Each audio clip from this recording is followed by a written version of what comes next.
Bonjour, bonsoir ou alors bon après-midi à vous et bienvenue dans cette nouvelle capsule sur la chaîne YouTube Modèle Ola. C'est avec un énorme plaisir que on vous reçoit, comme à l'accoutumée.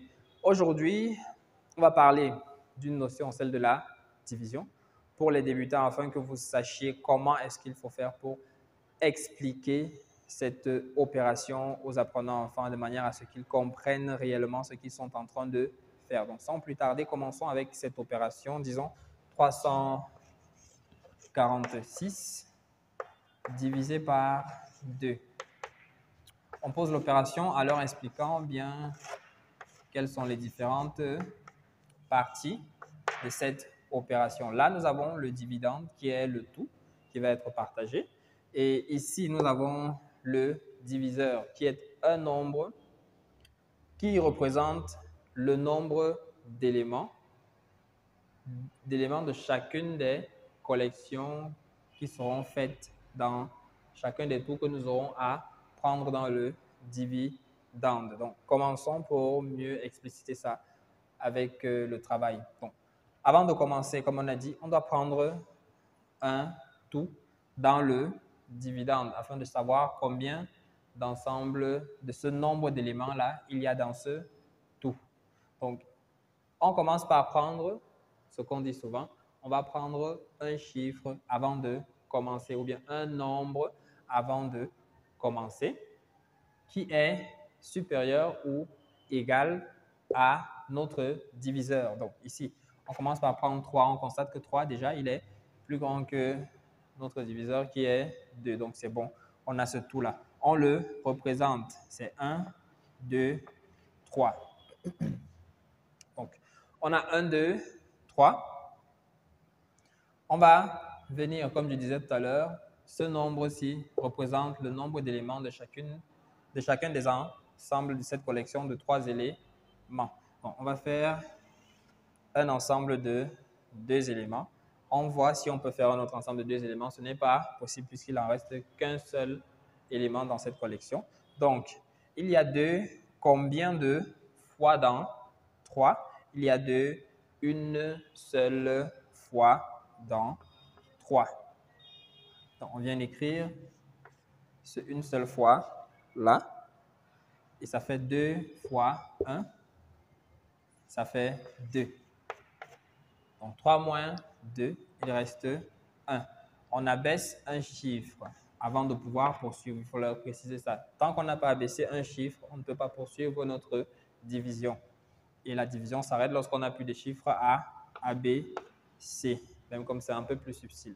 Donc, on commence par là dans les explications. Donc, ici, on obtient maintenant 14. On va venir chercher combien de fois il y a 2 dans 14. Et pour cela, on va représenter ce tout-ci. 14 éléments.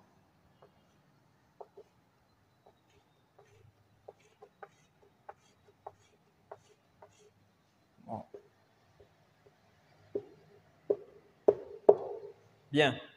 Donc, on a représenté 1, 2, 3, 4, 5, 6, 7, 8, 9, 10, 11, 12, 13, 14 éléments. C'est la totalité de notre collection. Maintenant, on va venir faire des ensembles de 2 éléments pour savoir combien de fois il y a 2 dans 14. 2, 2, 2, 2, 2 et 2. Et maintenant, on va faire notre décompte. On a une fois, 2 fois, 3 fois, 4 fois, 5 fois, 6 fois et 7 fois. Il y a 1, 2, 3, 4, 5, 6, 7 fois dans 14. Tout ça, c'était 14. Donc, il y a 2, 7 fois dans 14. On l'écrit ici. Il y a 2, 7 fois dans 14. 2 fois 7, c'est très exactement 14. On fait notre soustraction. On retire le nombre de fois qu'il y a 2 dans 14 dans 14. Il nous reste 0. Là, on abaisse encore le chiffre suivant pour pouvoir continuer notre division qui est 6.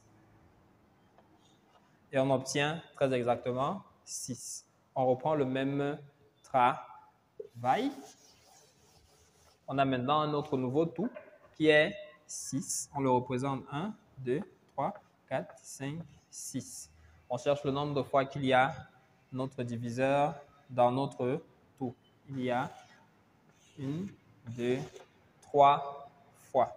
On va faire le décompte. 1, 2, 3 fois. Donc, il y a 2, 3 fois dans 6, ce qui nous donne très exactement 6.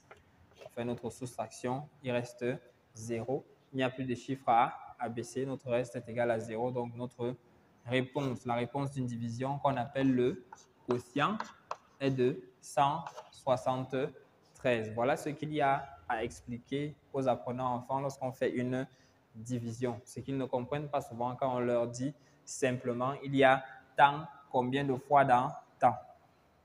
Bon, il faut vraiment représenter cela comme ça schématiquement pour qu'ils comprennent ce qui est en train de se passer. Pas uniquement prendre des raccourcis avec les tables de multiplication. Il faut vraiment leur présenter ça de cette manière. Voilà.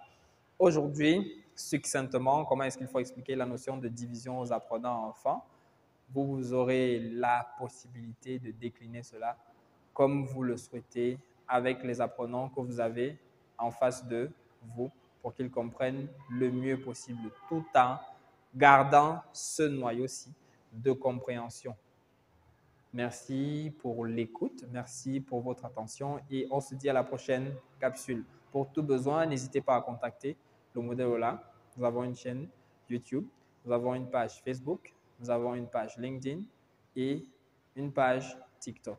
Ça, c'est pour commencer. Vous pouvez nous contacter par toutes ces pages-là pour tout besoin, formation de vos équipes, formation personnelle et accompagnement de votre institution. Nous sommes là pour ça. On se dit à la prochaine. Prenez soin de vous, prenez soin d'eux et bye bye.